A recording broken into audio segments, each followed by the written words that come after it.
Hello, this is RICKY, the Android guy. Hey guys, sorry about the mix-up earlier this week with Android Weekly. Again, just on a business trip and couldn't get around it. So, yeah, that happened. All right, so if you're new to Android Weekly, we do answer all of the live questions at the end. In the beginning, we go over the weekly news that happened this week. And thereafter, we go over all the questions that were asked to me by email at asktheandroidguy@gmail.com during the week, and then we answer the live viewer questions. So let's start off with the two big announcements that obviously happened over the past week since I last did a weekly, which is the LG G3 and iOS 8.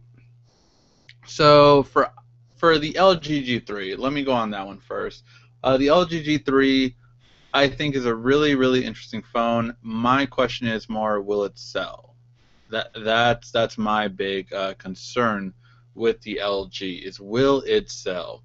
The LG's, although it's popular in Korea right now, although we're seeing some really, really manipulated statistics come out of that, I feel as well.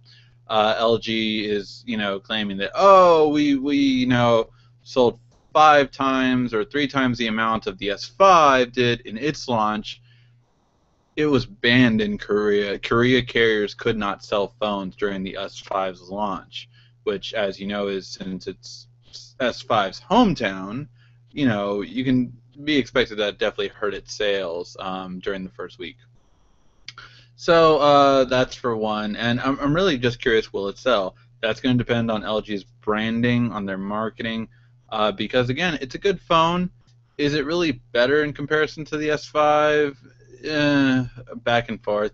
It has a 2K display, which I do not believe the battery is going to last as long as they're claiming right now. I can't wait to get one, so we can do that and try it out and see. But I don't believe that battery is going to last. The 2K display takes so much energy compared to a 1080p and 720p we've had before, so I do not believe that it'll last as much. For the iOS 8, I did do a full, iOS, the WWDC reaction video, so make sure to check that out. But for iOS 8, nothing really completely. Again, it's catching up to Android, and I was just telling my friend, it's like, what feature was so great that I cannot do right now? It was like, well, you can answer a phone call or do a text message. I've been able to do that for years with Google Voice. What else? And oh, well, it has connectivity with iCloud Drive. I've had that with my Google Music for my music, and I've had that with Google Drive for my storage, and I have 15 gigs, whereas you're only getting 5. Well, it has new keyboards, it has interactive, and I'm just like, literally nothing they could come up with was there. So that's the thing. It's like, and their claim to fame was creating a new language, and I'm like, first of all, it's not always a great thing to do in development, because then you have to create everything has to be created new because of how Swift is designed, and it's just a whole bunch of stuff in that. So I don't think that was a big win for it. But yeah, check out my review on it and everything like that for more details on that. Now, other news. June 18th, Amazon is making an announcement of their new phone, and yes, it's a new phone. We now know it's a new phone. It's definitely a new phone, but it's, what will it do? What will it have? That's really interesting. I'm really kind of very interested. We've heard that it's going to have this like 3D interface interaction. It's going to have a Qualcomm processor, 2 gigs of RAM, 4.7-inch screen is supposedly everything it's going to have. So we'll see how it goes. Are you guys interested in this? I'm not. I don't really find the idea of an Amazon phone to be that appealing. At least for me, I just don't feel that it's going to be that appealing in my eyes. And another news, Sprint and T-Mobile, will they merge for $32 billion? Can Sprint buy T-Mobile? That is the question on a lot of people's minds, and will it happen? I don't believe so. Here's why. What the heck is his name? The CEO of Sprint made such a big argument, and undoubtedly rightfully so. He made such a big argument against the merger of AT&T and T-Mobile, and this was only a couple of years ago. So the real thing about it is, I don't feel that is, the same people he talked to are the same people that it's going to affect now. So, and this happened in December 2011 or roughly, when that happened, when it fell through, and AT&T could no longer buy T-Mobile. So, you're talking about roughly a little over 2 years that has passed by, and I mean, I guarantee the same people that he was fighting against the merger for are now going to be the ones that are going to be like, well, no, this merger's not good. And I'm pretty sure that AT&T and Verizon are going to be against it and saying the same things. Like, look, your CEO said this last time. What's changed? Why is this good now when you said yourself it wasn't a good thing before? Department of Justice already was skeptical, reportedly, on this. And if this does not go through, then Sprint does owe T-Mobile $1 billion, which, if you remember the AT&T and T-Mobile fallout, when AT&T couldn't acquire them, they had to pay them $3 billion and Spectrum. So there is other assets attached to the $1 billion for T-Mobile, but nothing really specified on Sprint's part. So yeah, I don't believe it's going to go through. Who knows? If it does, it does, but I just don't believe it's going to go through. And it's simply because T-Mobile really is on the rise. Look, last quarter they got more subscribers than Sprint did during the same time period. So I just don't believe it's going to be go through. So who knows? We'll see. But yeah. The S5 Prime, yes, it's in the news. It will not die. I think until it's released as the LTA, as I previously said on my channel when I did a video for that, this is not going to die. But this time around, again, if this is, it's very interesting.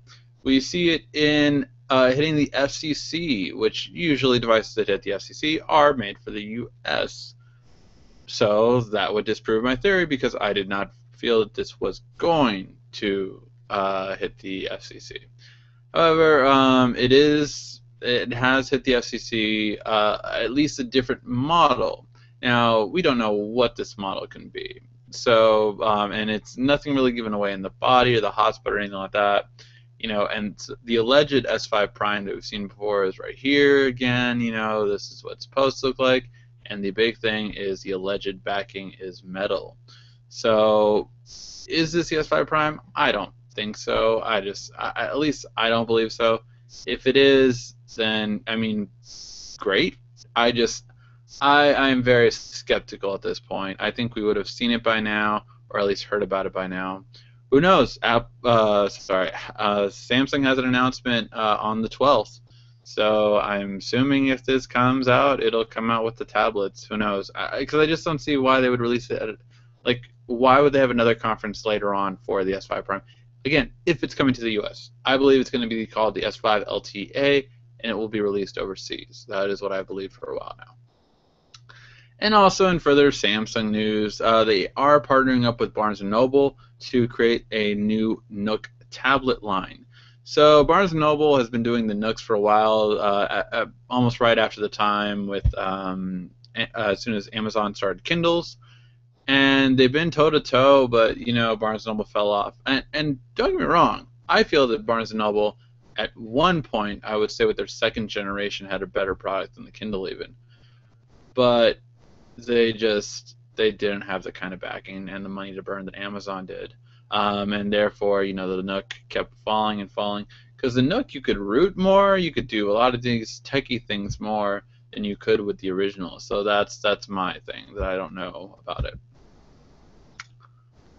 And finally, I wanted to go over this article because I thought it was a really good article. And again, it goes over to what I was talking about earlier, which is the difference between Apple's iCloud versus Google's Drive Cloud. So when we see this, what can all of these do? So on Apple's iCloud, you can only get it on computer devices and iOS. You obviously cannot get it on Android, and you can obviously not get it on Windows Phone. On Amazon, they're only they're only web-based, and you can use it on iOS and Android. Dropbox, you can use it everywhere but Windows, and Box is the only one, or is one of the only ones that you can use on all of them, as well as Microsoft OneDrive. And Google Drive is right here. You can use it on Windows, Mac, iOS, and Android, which is the majority, to be fair. I mean, just like Dropbox, if you're not on Windows Phone, it's not the biggest loss in comparison, but that's how it is. So let's take a look at the two heavyweights, because these really, I feel, are the two that most people will end up using at the end of the day. And it starts off with the free storage. On the free storage on iOS, you only get 5 gigs, whereas the free storage on Google Drive, you get 15 gigs. Now, it is important to note that unlike just the drive of the 5 gigs, you also have Gmail and Google Photos in it, which again is the same for iCloud. You have the same way, except for the mailing portion. So what's really interesting about this is that Google does give you 3 times the amount of storage, technically, in comparison to iCloud. So it's an important thing to note. Now, Google does not have a 99 cents one, at least not anymore. They've changed theirs many of time, but for right now, they do not have a 99 cents one, which gives you 20 gigs. But if you think about it, you're spending $1 a month to only get 5 more gigs than Google gives you for free. So that's very important to note. And Google right here lines up basically in the halfway mark between these two. So at $2 you get 100 gigs, which is comparable to the 200 gigs for $3.99. It's just you have to jump to a wide sort. You have to spend $1, spend $4.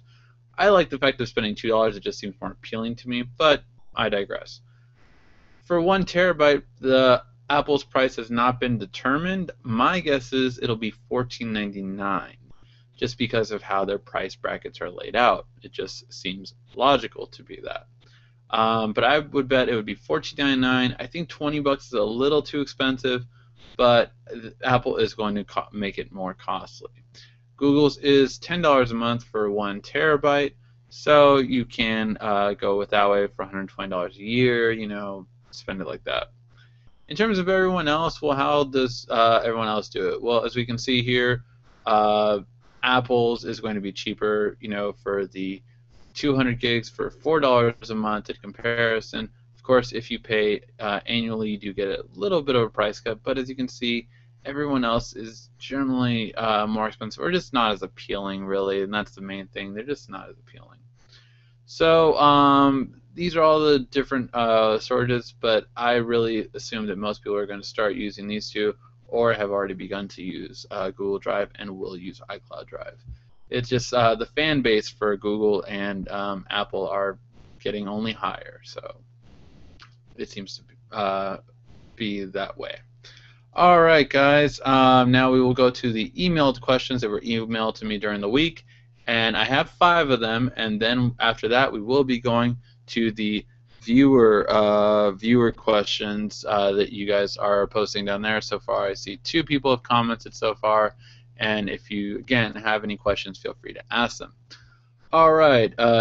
David Durham asks, I have a ProScan 7-inch tablet. I installed 32 gig micro SD card, but I keep getting a message from internal storage is getting full. Is there any way to keep the SD card open to accept the storage without me having to manually move apps to it?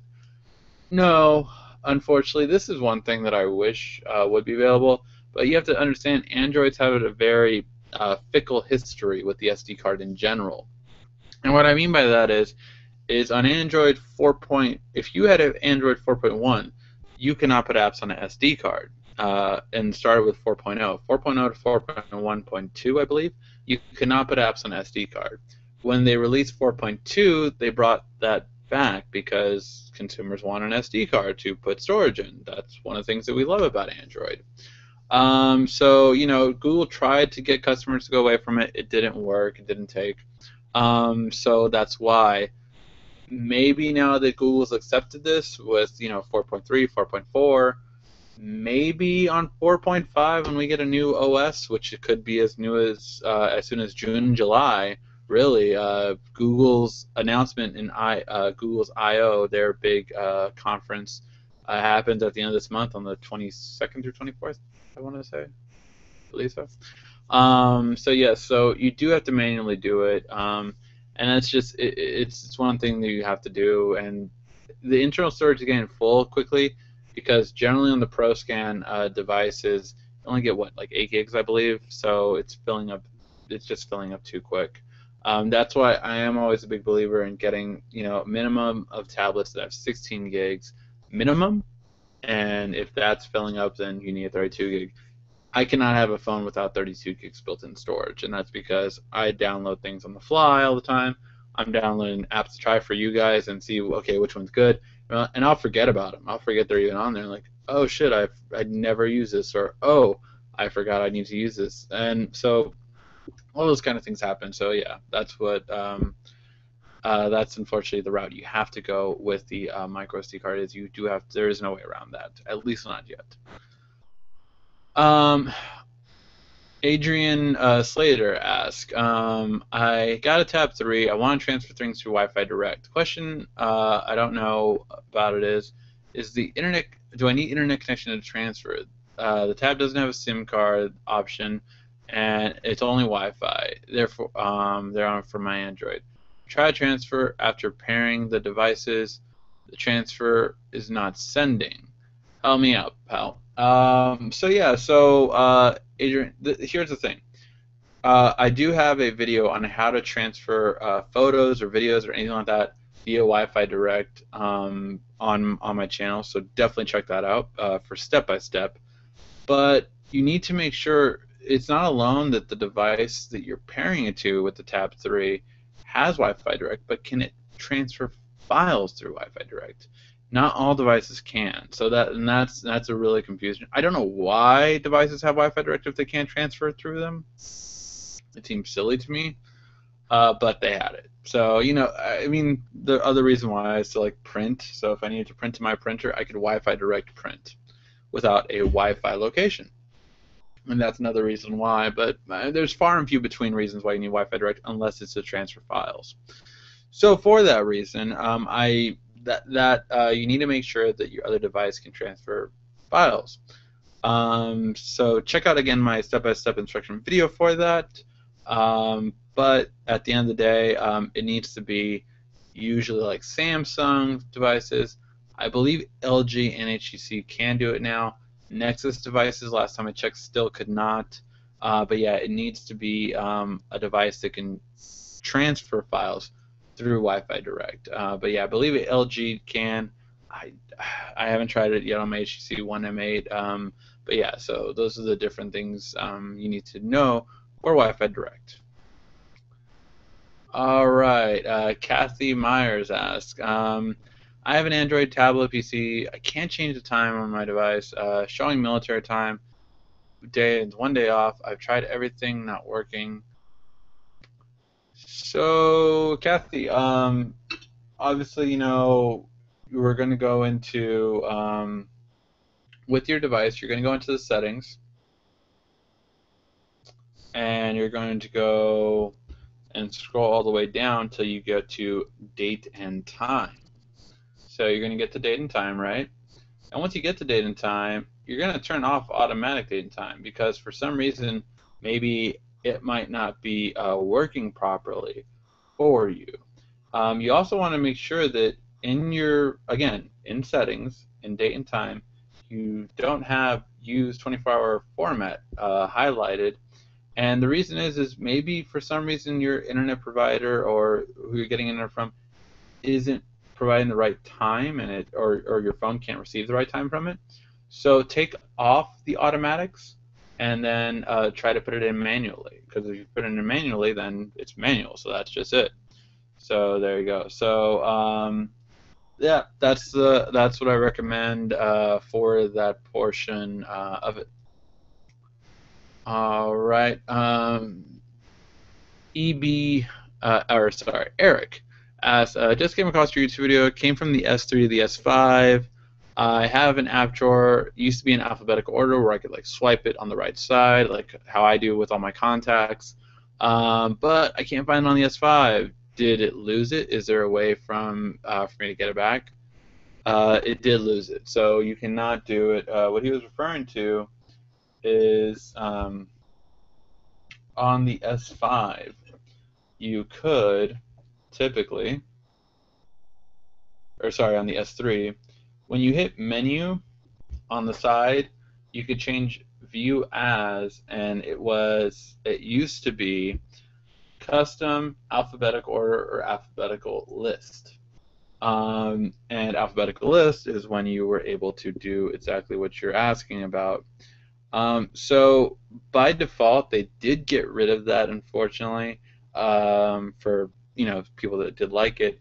They did get rid of that. However, the only thing that I can recommend, which of course you might not like it because it changes the entire look of your device, is they still have that available on easy mode. So if I go into easy mode, and you can see this is easy mode, I go into more apps, they have exactly what you're looking for. If it will load, I have a lot of apps. Okay. So they have exactly what you're looking for in terms of being able to move through it just like you used to before. But that is the only way I can think of that you can have it normally. However, if you do get what is called a launcher, which I have a video on Nova Launcher on my channel, so if you just search my channel, Nova Launcher, it'll be there, and on that one, it does tell you how to customize it, and one of the ways you can customize it is to have your app drawer be a list, and there you go. Alright, this is the last question before we get to the questions asked down below, which I see about 3 questions now, or 4 comments, 3 questions, and so we will get to them right after this, guys. So, Glenn asked, I saw your video on your all-share adapter. You mentioned on your YouTube video, will my Surface 2 running WiDi, which is a Wi-Fi technology, be able to utilize this device when it is plugged into the TV or projector HDMI port? Where do I get the all-share device? Who is the manufacturer? So, no, you can't. As far as I know, I don't have the Surface 2 anymore, but I never tried to do that. Especially because it's RT, so this is why I don't believe it will. The WiDi, WIDI, for those of you guys who don't know, way of connecting does do it directly, but it was the way Windows did it was different as far as I know, so it didn't work seamlessly with the all-share adapter. The all-share adapter is made by Samsung. However, there is something called the Miracast, M-I-R-A, by Belkin. So the Miracast should be able to work perfectly because it does have the WiDi protocol that is based off of computers and PCs. So it should be able to do it just fine, and you do not need internet for it. It just connects directly to it, and there you will have it. So where do you get the Belkin one? In the U.S., I'm not sorry. Yeah, you're San Diego. Carriers have it. Like I know I've seen it at Verizon stores. They have it. Best Buy should carry it. But yeah, it's the Miracast. I believe it's called the Miracast. Let me double check for you.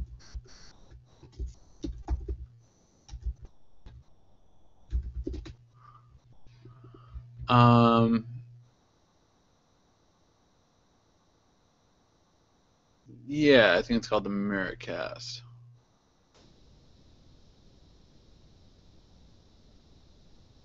Yeah, I believe it's called the Miracast. Yep. And that should do it. So yes, you should be able to use that. And it's here on Amazon even. And it controls with Android. Currently compatible with these devices. I am looking to see.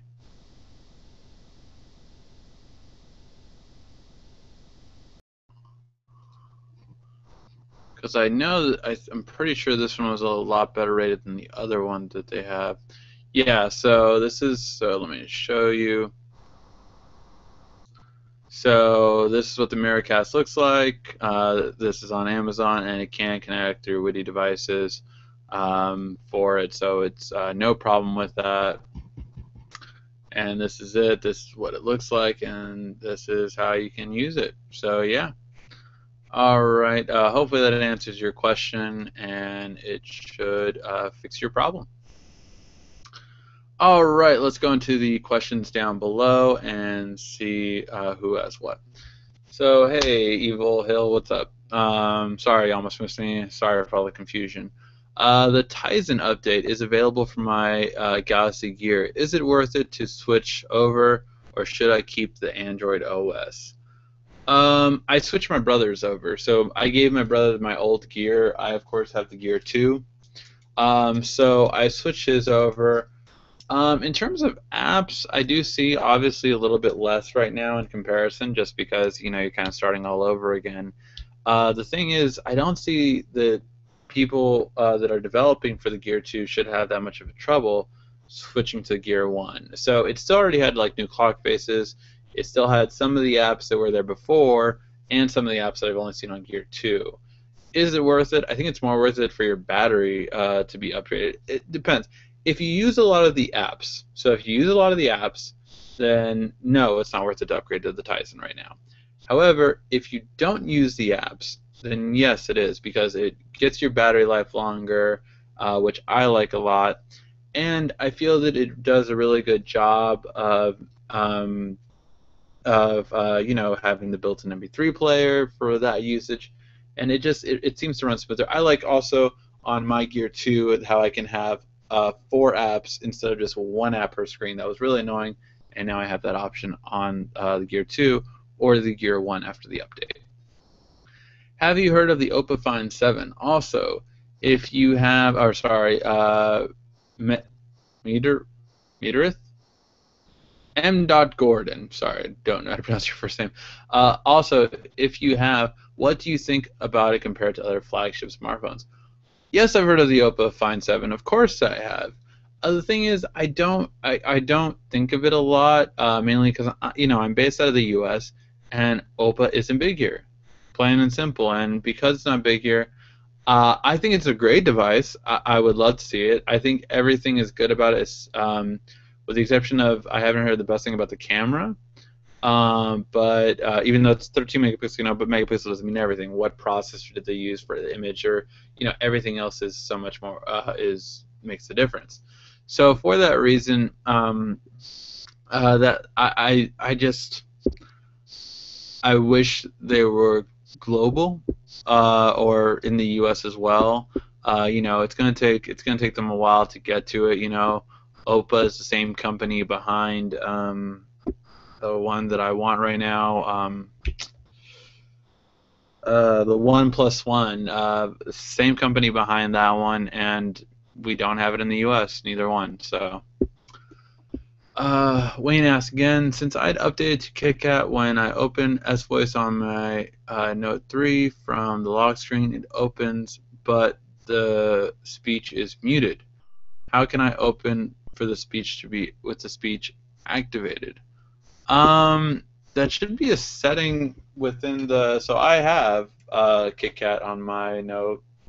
I have disabled S-Voice, so I don't use S-Voice. I'm sorry, I use Google now. To me, it's so much better. And now that I have Nova, I can say, "Okay, Google," and it launches normally. Don't know why it's not launching now. I see it kind of launched without showing. It's a beta right now, but let's see. Okay, Google. How many people are in Los Angeles? The population of Los Angeles was So for that reason, I like Google now so much better. I just love that I have that ability. Yeah, I disabled S Voice. I will finish answering your question, Wayne, in a couple of seconds. Let me move on to the next one, and then I will answer your question as well. Evil Hill asks, if I had an idea for an app, how and who would I look for to get started? Um, that is a good question, Evil Hill. To be honest, I would probably. So one of my favorite sites on how to learn how to do things is lynda.com. I feel they have really great prices for tutorials on things. I do believe they do have some for for this ability to create to create apps, but there are a lot of so first, the normal way of doing it is, you go to Android or you go to you go to Apple's website under developers, just Google Android developers, and you download like an SDK, and it tells you about, the basics of it. So I Google Android developers, right? And so I get here, and they have a whole thing of getting started, introduction and everything like that. So you get a real sense of how to use everything. Right now, of course, Android is highlighting Android Wear. So but here, watch. Let me lost my screen for a second. So here you can see just getting started, and it kind of really breaks it down for you of how to use everything and just kind of the basics. It has videos for some of the basic tutorials and everything like that. But yeah, there is, I would say, not the quickest way to get through it, which developers are trying to change that. Right now they have a real ability that's really great. They're getting to the point where they're going to do what I always refer to the Dreamweaver approach, which for those of you who don't know, a Dreamweaver was the first one before like WordPress and all these other ones that basically you didn't need to know code anymore to design a web page. You just I want this picture in here, and it filled out the code for you. So that is going to end up happening with apps, and we've already seen some Kickstarter campaigns, which I also suggest checking out, which I think you put down $200 and you're going to get one of the first kits on how to build an app.